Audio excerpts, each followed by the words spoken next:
Hey, what's up guys? It's Mark Yoon, and today I'm bringing another hopefully exciting video. So what I got for you today is something that I just wanted to discuss a little bit briefly on. It's something we've touched on in the past before, but I wanted to go a little bit more in depth with it today. And it's something I'm sure a lot of you are already functionally aware with, but we just need to start a conversation to maybe see if the developers will actually listen to us this time around. And that is the systems that need tweaking or changing in Soul Calibur VII.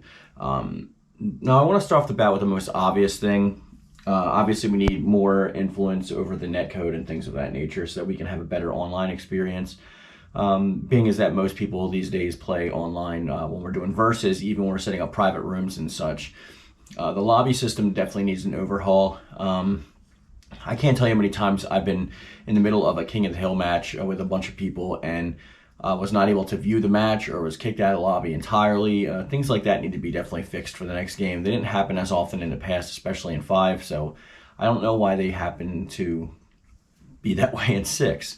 It just is what it is, I guess. New development team, new set of functions, and that's just what happens. But the bigger concern for me personally and some other people is create a character. Now, somebody who is highly invested in the create a character aspect of Soul Calibur, because I think it's one of the few things that actually differentiates it from other fighting games, besides 8-way run, which is plausible nowadays with arena fighters.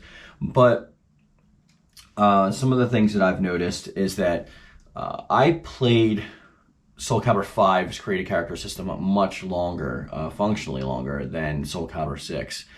And it's not just because I like Soul Calibur 5 more, because in all honesty I don't, but the create a character system is much better and much more engaging and actually lend more credence to my creativity when it came with creating either original characters or replicating characters that are already in existence.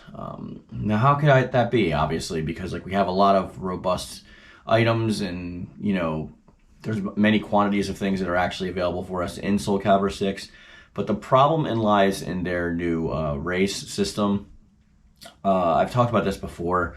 This is still the biggest problem for me with a create a character. It's like if you want certain items or accessories that you had access to previously in Soul Calibur 5, and even a few new ones, they are locked behind specific races, and sometimes even genders. So, for example, if you want to do the outlaw race or whatever that demon race is, I forget, they automatically come equipped with horns that are non-customizable, and that happens to be the only way to gain access to the devil tail, which is the the little arrow-headed tail. So in creating characters let's say Nightcrawler from the X-Men or Excalibur, I actually couldn't do it because the only way to have access to his tail is in that race. But going into that race, you're stuck with the horns, which are not removable or even malleable in any sense. And I know we've talked about sliders in the past, which could have been a good patch for this, but I feel like everyone is on the same page when they want to say that the races are a good idea. It's good if you want to get a certain kind of, let's say, skin tone or some kind of skin variation. Maybe there's glowing cracks in the skin or tribal art or things of that nature that you can't get using the tattoos or the stickers. That's cool to have that function there. But when you're locking these accessories behind these characters, you're actually taking away creativity options as opposed to increasing them. And this is not something that's easily workaroundable without literally modding it on PC. So if you want to actually play on console and do this, make those characters, you just can't, or they're going to look ridiculous and you have to make up some kind of headcanon excuse of why they look that way. If they're not OCs, obviously. I use Nightcrawler as an example, but there's other examples as well. I wasn't able to recreate Superman, for example, in Soul Calibur 6, but I was easily able to create him in Soul Calibur 5. There's actually a plethora of characters that I wasn't able to recreate. And I feel like that's why I have not really tried as hard. It seems harder to get to the desired result with more options, which doesn't make sense to me. I've seen many creative people in the community doing great work.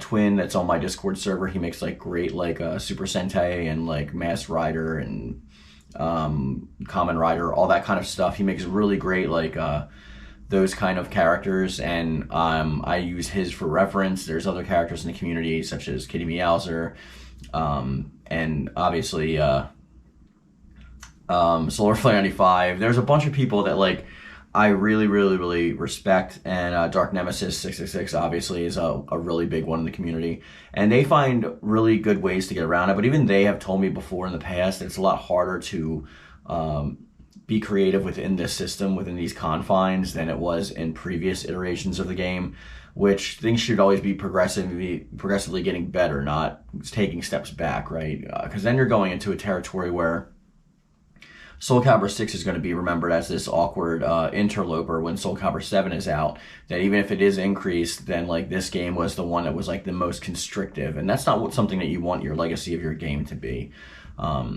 So I definitely think in Soul Calibur 7, in short, they need to get rid of that option and have all of the accessories just completely available to everybody, no matter what race or gender that you're starting with. I think like even some races, as the lizard race, was incredibly limited to the fact where you couldn't even put like anything on the torso of the lizard race, as opposed, except for those like accessories that were malleable. And I wish things more functioned the same way that accessories did, because people are going to find a way to get around your censorship anyway, so who cares? Just let it go, and if you see something you don't like online, then flag it, right? But that's like a very specific thing for single player. I've noticed a lot of people, the ease of use and functionality when creating a room is something that like is very like inhibiting to newcomers, and if you're into the game for a long time, it may just seem like a drag to get through something like that. For example, when we're in the main menu, like when we're playing any online match, the settings for being idle are incredibly fast. And I remember when the game first came out, it was a chore to figure out that you had to actually press start and then player settings and then go to no setting as opposed to sleep.